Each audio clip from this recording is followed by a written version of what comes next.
Sawadee and welcome to another Thailand Tuesday episode here for the Funkit Pod. Nice to be back, nice to see you again, nice to be seen, nice to be heard. Let's dive right into it, right? Our weekly 10 to 15 minutes talking about Thailand. And first of all, thank you for a few messages. There could be more, but a few messages that ask a few questions. I'm glad to or happy to address them here. I wrote them down. So one question is still about the COVID vaccine here or the COVID situation, which is fair enough. I answer in a second. And then the second one said, I apparently sound so positive. The commenter says to the German, thank you very much. Was there anything that wasn't positive in my first experiences? Because I've been talking about how I went to northeastern Thailand, to Udon Thani, worked there and so on. I think I mentioned it was a little bit boring at times, but besides that, I've been rather positive. Well, because mostly there were positive experiences, but I do have something to share that was not positive at all, and I will not gladly, but I shall do so, of course. So let me answer the question about the vaccines first, because we're all still COVID crazy, of course. So the question was, can everybody get a vaccine in Thailand, and what kinds of vaccines are there? Well, so the information out there is not too coherent. However, if you look at different sources, what I am rather confident to say, but again, I'm not the source of the information, but like the actual source, I'm not creating the rules and so on. But what I've seen in different sources right now is one thing that Thai citizens will be able to get the vaccines, I think, for free. But it needs to be, of course, the vaccine that the country provides, which, and again, here I have to say, I believe that's what I heard, allegedly, going to be the Sinovac vaccine and from China, and then probably the AstraZeneca, which is not here yet, I believe. Then I've also read in articles that Thailand was in talks for the Sputnik vaccine, pardon me, from Russia. So that seemed to be the front runners for the vaccine that you might be able to get if you are a Thai citizen. How that now is with Thai or with expats living in Thailand, so far it says expats, foreigners are not on the list right now. But if you are a foreigner, now private hospitals are like, hey, that's a money making scheme here. Let's just get it started. So if you are a foreigner right now, lots of private hospitals, they have forms where you can sign up and say, hey, I'm interested in the vaccine.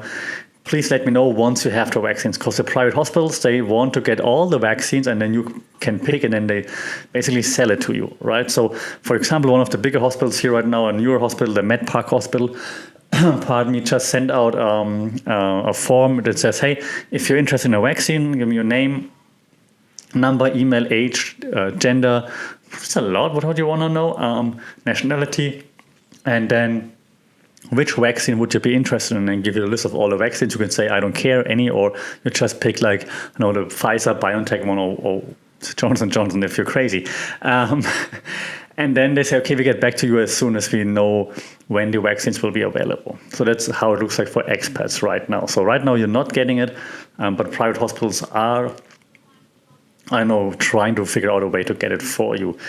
There are rumors out there that if you got enough money, no matter if Thai or expat, you can get what you want. So I couldn't confirm that yet. If you want me to confirm that, leave your donation, several million baht to my account. All right, so that's the quick COVID update here. Then let's talk about those negative experiences. So at least one negative experience I had in Udon Thani. Actually, it happened twice, this negative experience. So let me tell you a story. So since Udon Thani wasn't always that exciting, and I haven't had many friends, of course, because I was working all the time. So then if there's a long weekend, Friday off, so if there's a long weekend, like a Friday off or a Monday off or something, then sometimes I would go get the bus to Bangkok, spend a long weekend in Bangkok, just walk around, chill in the big city, breathe in the big city life, and then would go back to Udon Thani overnight. So yeah, usually I would take a night bus there. Couldn't afford to fly, you crazy. So I would take a night bus. Bus takes around 7 to 8 hours from Udon Thani to Bangkok overnight. So I'd say one night in the hotel or hostel guest house. Arrive 6 a.m. in the morning or something on a Saturday morning or on a Friday morning, depending when the day off would be in Bangkok. Would spend some time in Bangkok and usually would come back to Udon Thani same way. Take the latest bus, the last bus from Bangkok then up to Udon Thani, again, like 7-8 hours. Usually arriving at 6 in the morning or so. I did it a few times, always no problems, and usually the bus in Udon Thani has 2 stops in Udon Thani when you come back from Bangkok. It stops at the university, Ratchapat University Udon Thani, which is like close to the entrance, so to speak, of Udon Thani coming from Bangkok, or at the final destination, the bus stop in Udon Thani. The place where I used to live at the college, Achiva Udon Thani, is kind of like in the middle, but then like, let's say a 20 to 30 minute walk away. So it makes more sense if I want to walk. I would stop at Udon Thani Ratchapat University, get off there, and then just walk for like 30 minutes home. If I would walk from the bus station, it would just take a little bit longer. So once I figured this out, I didn't want to take a taxi or anything from the bus station. I'm like, I can just walk. It's 6 a.m. in the morning. It's not hot yet. Let's just take a walk home. No problem. So I would usually do this. And then one time I did it. And the bus arrived pretty early, like way faster than usual. Maybe I just took also an earlier bus. So I arrived at like around 5 a.m. or so in Udon Thani. So I left the bus at 5 a.m. I took my earphones in, just start walking home, and also a 30-minute walk. Let's listen to some music. Let's just go there. Usually there aren't that many people on the way yet. Like at 5 a.m., first shops, like workers starting to move, but it's usually not crowded, right?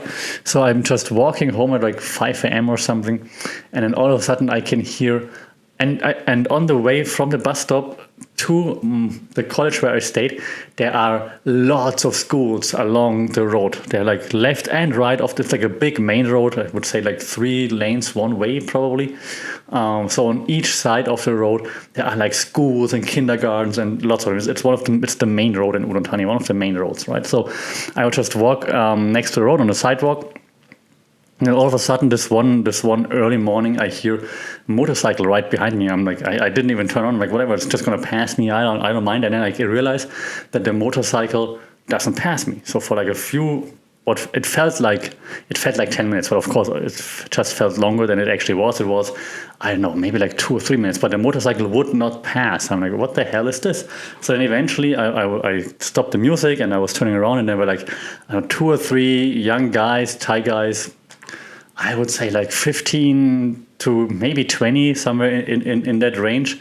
And they were just looking at me. I'm like, okay, weird, but I mean, maybe they're just coming home, they partied, whatever, I don't care, just whatever, just move on. And eventually they kept doing this.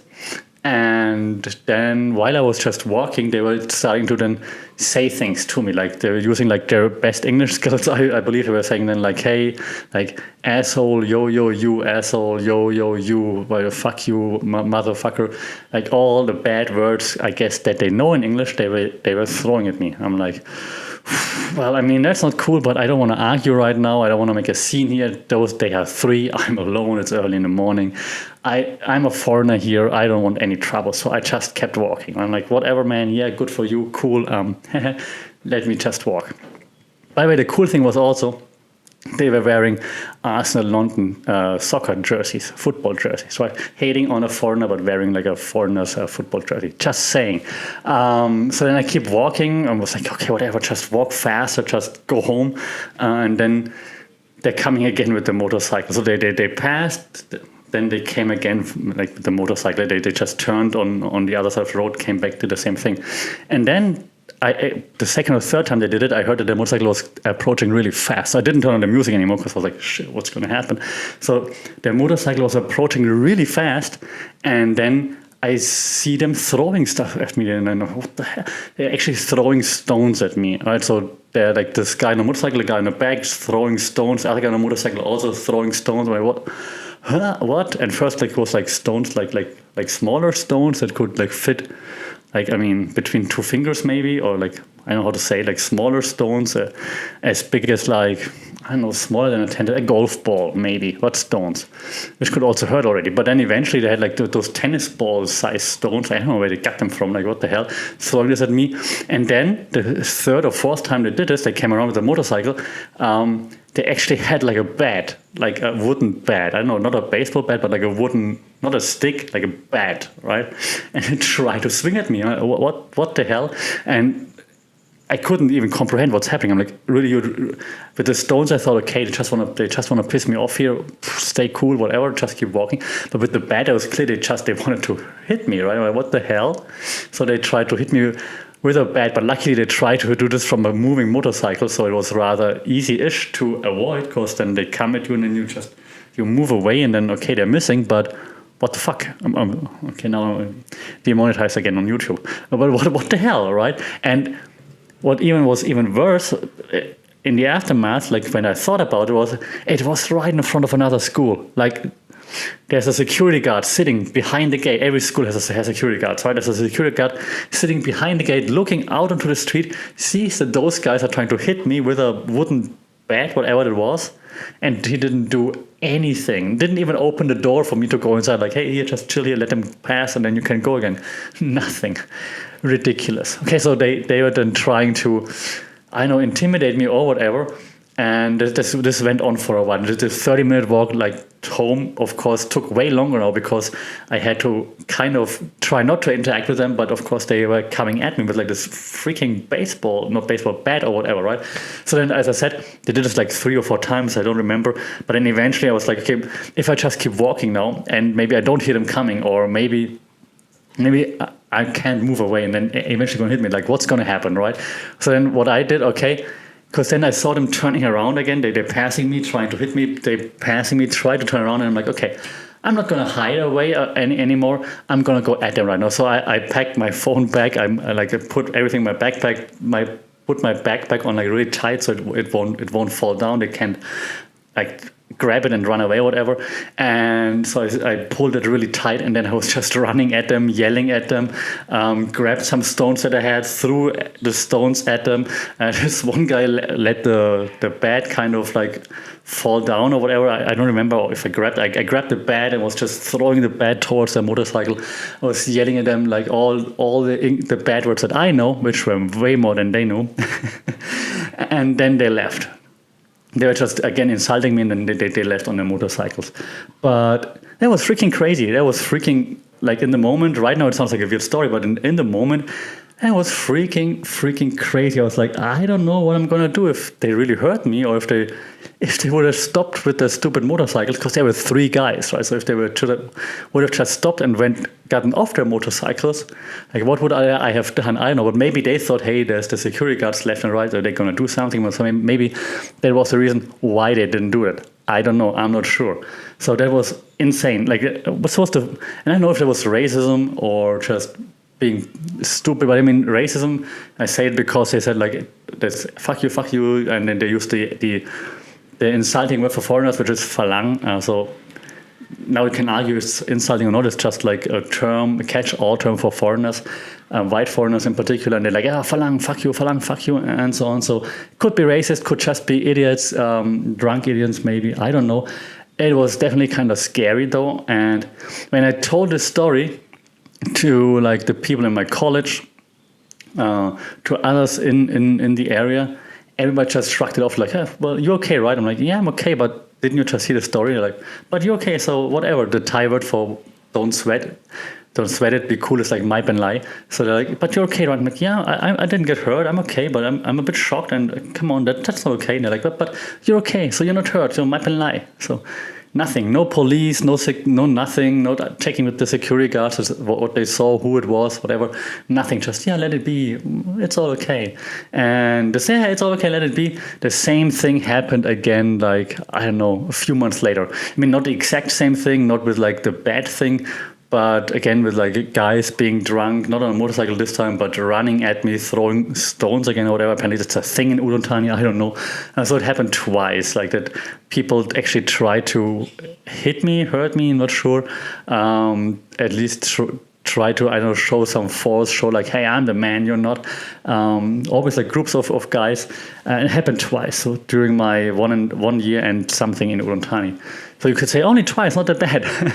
But yeah, that's true, right? I mean, I survived. I didn't get really hurt or anything, but it's still weird. And what's even weirder is that no one really cares. Yeah, like I said, I told it to my college, I told it to colleagues, I told it to other people I knew in Udon Thani. Everyone was like, yeah, but nothing happened, so my lie, whatever, just move on.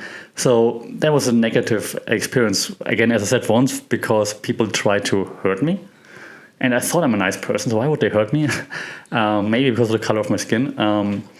And secondly, because just none of my colleagues, friends, whatever, associates, they cared about it. Yeah, whatever, you're okay, so just move on.